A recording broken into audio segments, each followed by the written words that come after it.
प्रेम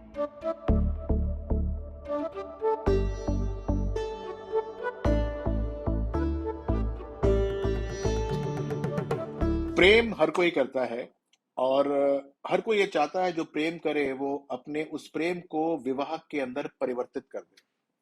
लेकिन परेशानी ये होती है कि विवाह के अंदर परिवर्तित भी हो जाता है, लेकिन जिसको हम प्रेम समझ रहे थे, उस प्रेम में कुछ ना कुछ परेशानी आने लगती है और एक समय ऐसा आता है जब वो प्रेम जो है पूर्ण रूप से समाप्त हो जाता है। तो क्या करना चाहिए? क्या ये बातें जो हैं वो कुंडली में इंगित हैं? और यदि ऐसा हो रहा है तो क्या उपाय है इसका? आइए मैं आपको बतलाता हूँ।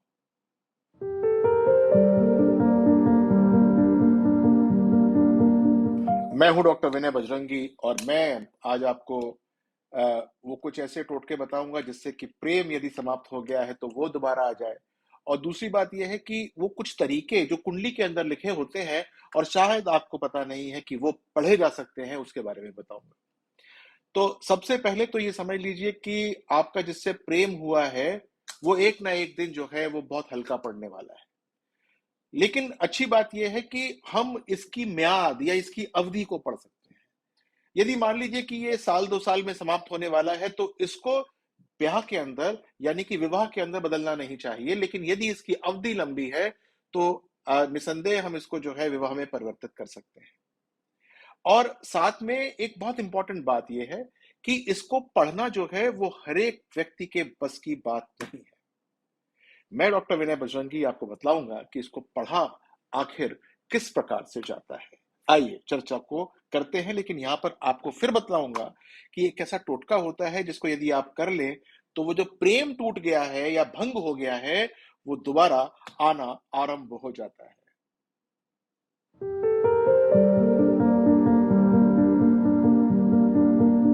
तो आपने जो है वो अपनी कुंडली देखी होगी, आपने दिखवाई भी होगी, लेकिन क्या आपको पता है कि आपकी कुंडली का एक भाग होता है जिसको D9 यानी कि नवांश कहते हैं? क्या आपने कभी उसको पढ़वाने की चेष्टा की है या सही मानों में कोई ऐसा ज्योतिषी मिला है जो कि आपके D9 या नवांश को पढ़ दे? जानते तो मोस्टली ज्योतिष होते हैं इसको, लेकिन उसके अंदर की गहराई पढ़ना नहीं जानते। D9 जो होता है वो आपकी आत्मा होती है। वो आपके पिछले जन्म से आपको फॉलो कर रहा होता है और उसमें ये छुपा होता है कि यदि प्रेम भंग होने वाला है तो कब होने वाला है, उसकी म्याद क्या है और उसको कैसे ठीक किया जा सकता है। जी हाँ।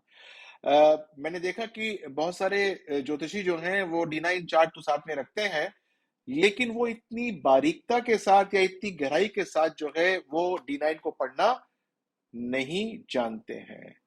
तो अपनी कुंडली जो है, प्रेम यदि आपको हो गया है तो जरूर दिखवानी चाहिए, जिससे हो गया है उसकी भी दिखवानी चाहिए।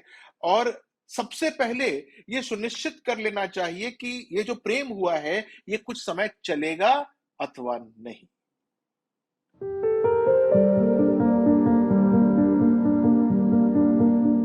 प्रेम को दोबारा स्थापित करने के लिए एक, जो मैंने बताया था कि आपको एक टोटका बताऊंगा, लेकिन उससे पहले मैं आपको ये बताना चाहता हूं कि एक बार पड़ताल अवश्य करनी चाहिए।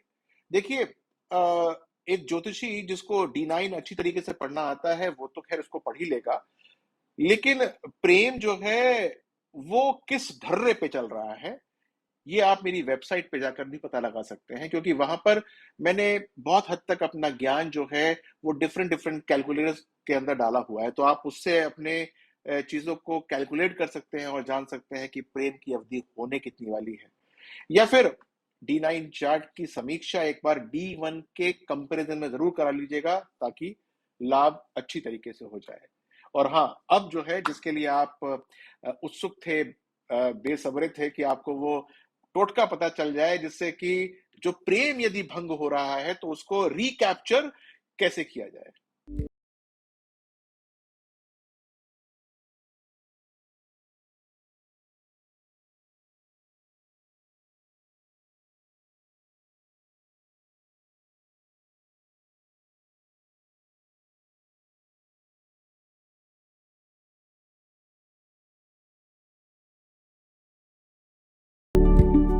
तो D9 चार्ट पढ़वाने से पहले, D1 चार्ट बनवाने से पहले एक टोटका करना शुरू कर दीजिएगा। इससे आपको लगेगा कि आपका काम जो है वो अच्छा हो गया। अच्छा, ये लोग जो है वो बहुत सिंपल काम है और ये पुरुष भी कर सकता है और स्त्री भी कर सकती है। पुरुष को करने का तरीका डिफरेंट है, स्त्री को करने का तरीका डिफरेंट है। स्त्री जो है वो अपने पति जिसके साथ उसको लगता है कि उसका मोह भंग हो गया है, उसके सिरहाने पे एक सिंदूर की शीशी रख सकती है। जी हाँ, सिंदूर की शीशी रात को रख दे। अच्छा हो कि फ्राइडे को रखा जाए। थर्सडे की रात फ्राइडे पूरा दिन चले और फ्राइडे को पूरा निकलने दें और सैटरडे को सुबह वो शीशी हटा लें और जाकर अपने मंदिर में उस शीशी को स्थापित करके और उससे अपनी मांग भरें। ये बहुत अच्छा रहेगा। और यदि पुरुष हैं तो पुरुष को क्या करना चाहिए कि वो ही सिंदूर जो है वो अपनी पत्नी के सिरहाने रखना चाहिए और रखना थर्सडे की शाम को चाहिए। उस दिन पूरे दिन फ्राइडे को रहे और सैटरडे को सुबह लेके मंदिर में जाकर उससे तिलक करना चाहिए, बिल्कुल बीच में। सुषुम्ना नाड़ी जो होती है यहां पर होना चाहिए। इसको 5 बार कर लीजिएगा, यानी कि 5 हफ्ते कर लीजिएगा। जो एक तरीके से लव लॉस्ट हो रहा था उसके अंदर आप देखेंगे काफी अच्छा गेन होना शुरू हो गया है। तो इसके साथ मेरे को फॉलो करते रहिएगा, मेरे चैनल को लाइक अवश्य कर दीजिएगा ताकि मेरा साहस और मेरा उत्साह आपके लिए नित्य नई चीजों को लाने का होता रहे। नमस्कार, धन्यवाद।